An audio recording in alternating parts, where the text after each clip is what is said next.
നെയ്യാറ്റിൻകര ഗോപൻ സ്വാമിയുടെ സംസ്കാര ചടങ്ങുകൾ ഇന്ന് നടക്കും.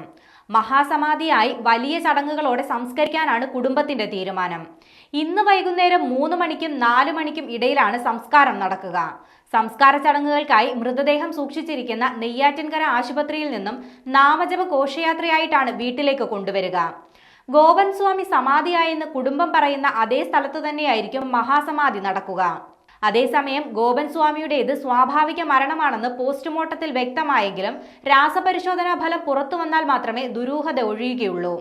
ഇന്നലെ രാവിലെയാണ് കല്ലറയുടെ സ്ലാബ് മാറ്റി ഗോപൻ സ്വാമിയുടെ മൃതദേഹം പുറത്തെടുത്തത്. ഇരിക്കുന്ന നിലയിലായിരുന്നു മൃതദേഹം. നെഞ്ചുവരെ പൂജാദ്രവ്യങ്ങൾ കൊണ്ട് മൂടിയ നിലയിലാണ് മൃതദേഹം കണ്ടെത്തിയത്. അഴുകിയ നിലയിലായിരുന്നു മൃതദേഹം ഉണ്ടായിരുന്നത്. നെയ്യാറ്റിൻകരയിൽ പിതാവ് സമാധിയായെന്ന് വ്യക്തമാക്കുന്ന പോസ്റ്റർ മക്കൾ പതിക്കുകയും അടക്കം ചെയ്യുകയും ചെയ്തതോടെയാണ് ഗോപൻ സ്വാമിയുടെ മരണം ചർച്ചയായത്. തുടർന്ന് നാട്ടുകാരുടെ പരാതിയിൽ പോലീസ് അന്വേഷണം ആരംഭിക്കുകയും സമാധി ചെയ്ത കല്ലറ പൊളിക്കണമെന്ന ആവശ്യം ഉയരുകയും ചെയ്തു.